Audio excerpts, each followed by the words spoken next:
Assalamualaikum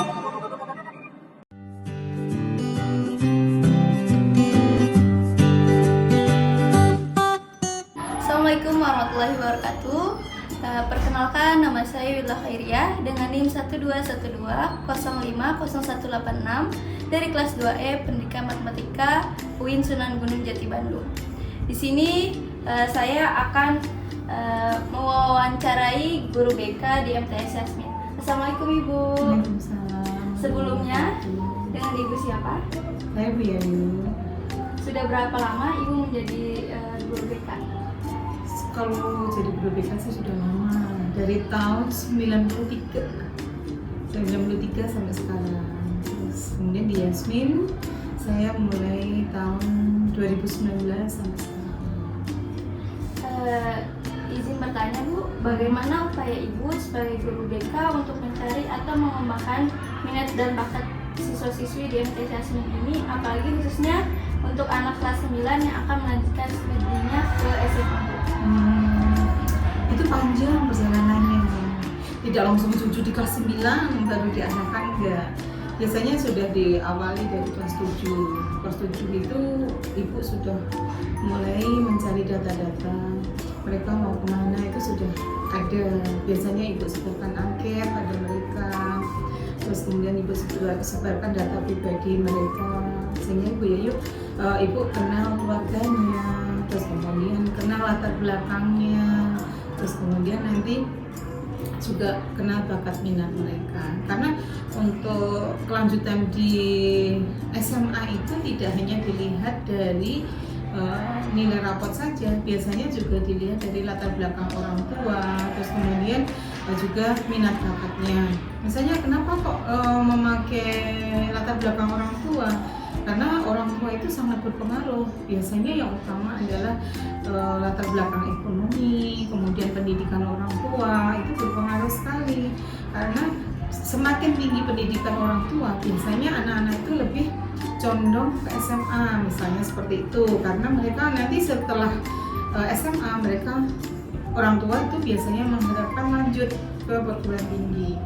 Tapi ada juga misalnya yang ekonomi biasa gitu, mereka karena orang tua mungkin biayanya kurang, akhirnya anaknya dan anak memahami kondisi orang tua, akhirnya dia memilih ke SMK. Bu, saya memilih SMK saja. Karena apa? Saya setelah SMK mau bekerja, dan sambil bekerja itulah sambil kuliah. Jadi dari kelas 7 itu sudah ibu cari tahu kira-kira bagaimana anak itu. Terus di samping itu juga sudah mulai ada informasi atau sosialisasi tentang SMA, SMK. Kalau di Yasmin itu ada SMK yang ibu lakukan, SMA, pondok pesantren, atau madrasah aliyah. Karena 4 ini biasanya diminati oleh anak-anak Yasmin. Madrasah, kenapa ibu mau memberikan madrasah aliyah? Karena ada juga, karena Yasmin kan berlandaskan pondok pesantren keagamaan ya. Jadi ada juga yang minat ke MA. Karena orang tua juga menyarankan, karena di Yasmin sudah ada dasar agama, maka lebih condong ke MA. Kemudian ada juga karena dia pondok pesantren. Kenapa pondok pesantren? Mereka di Yasmin sudah punya tahfiz, sudah punya hafalan banyak. Biar hafalannya nggak hilang, maka orang tua kadang-kadang menghendaki anaknya ke pondok pesantren. Pondok pesantren itu biasanya nanti yang sudah hafiz berapa gitu, udah orang tua juga benar-benar menghendaki anaknya ke pondok pesantren, maka dia orang tua itu biasanya langsung udah pokoknya pondok pesantren aja. Jadi antara anak dan orang tua itu kompak, sehingga nanti mereka langsung setelah kelas 9 pondok pesantren. Terus kemudian ada yang SMK tadi, karena mungkin biasanya kalau SMK itu latar belakang ekonomi, sehingga orang tua mengharapkan udah nanti kuliah sambil kerja aja. Jadi setelah Yasmin ke SMK, kemudian ke SMA. Nanti itu biasanya orang tua menghendaki setelah SMA mereka kuliah. Jadi informasi-informasi tentang 4 ini sudah BK lakukan dari kelas 7. Terus kemudian nanti kelas 8 pun nanti kami ulangi kembali, kami review kembali, kami informasikan kembali, kita matangkan kembali, kira-kira kamu tuh setelah SMA bagaimana? Karena kadang-kadang kelas 7 itu masih labil.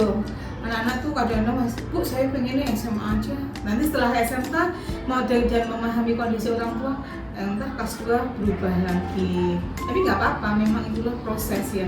Karena belajar itu merupakan proses, sehingga tidak harus kelas 7 misalnya dari pengen SMA, nanti kelas 9 harus SMA, enggak. Jadi nanti ada mereka dalam proses ini berkembang, mereka biasanya juga mempunyai pertimbangan-pertimbangan tersendiri untuk kelanjutannya. Kemudian di kelas 8 nanti juga kami adakan informasi lagi apa yang harus dipertimbangkan di kelas 9 nanti. Jadi kelas 8 itu juga tetap ada informasi-informasi tentang bakat minat itu. Terus kemudian juga biasanya ibu lihat dari kesehariannya. Dia tuh misalnya nanti ada juga yang naik, Bu, besok tuh saya setelah kelas 9, setelah ke SMA tuh pengen kira saya jadi apa ya, Bu, ya gitu. Kemarin seperti contoh siapa ya itu ada, karena dia tuh juga care dengan temannya, terus kemudian perhatian dengan temannya gitu. Akhirnya dia nanti setelah SMA saya suka psikolog, Bu, boleh nggak? Karena dia perhatian sama teman dan ini, oh nggak apa-apa, itu lebih baik.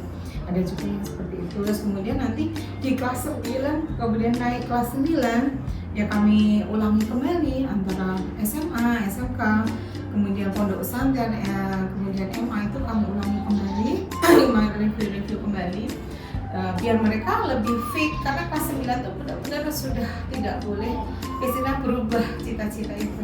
Dan mereka pilihannya mau kemana, yaitu ya mereka harus benar-benar mulai memilih yang kira-kira yang terbaik untuk dirinya, baik itu baik untuk dirinya, baik untuk keluarganya, itu dia sudah harus mulai matang. Kalau kelas 1, kelas 7, kelas 8 mereka masih labil boleh, tapi di kelas 9 mereka sudah mulai memantapkan. Dan setelah kami adakan informasi, akhirnya kita sebarkan semacam angket yang diisi oleh mereka. Terus kemudian nanti setelah mereka kelas 9 itu menyebarkan, setelah mengisi data-data itu, biasanya kami datakan dalam bentuk Excel bahwa anak ini, orang tuanya ini, kemudian pekerjaannya ini, pengen lanjut kemana, saran orang tua apa gitu, alasannya apa, itu biasanya ada di angket itu. Terus kemudian kami rekap jadi satu, dan nanti setelah itu kami jumlah kira-kira pengen yang masuk SMA siapa, yang pengen masuk SMK siapa, yang pengen masuk pondok siapa, pengen masuk ke MA siapa, itu nanti kami rekap seperti itu. Kadang-kadang juga masih ada sih orang tua juga konsultasi, seperti kemarin ada juga yang konsultasi, itu anak saya pengennya SMA, kira-kira bisa nggak? Gitu.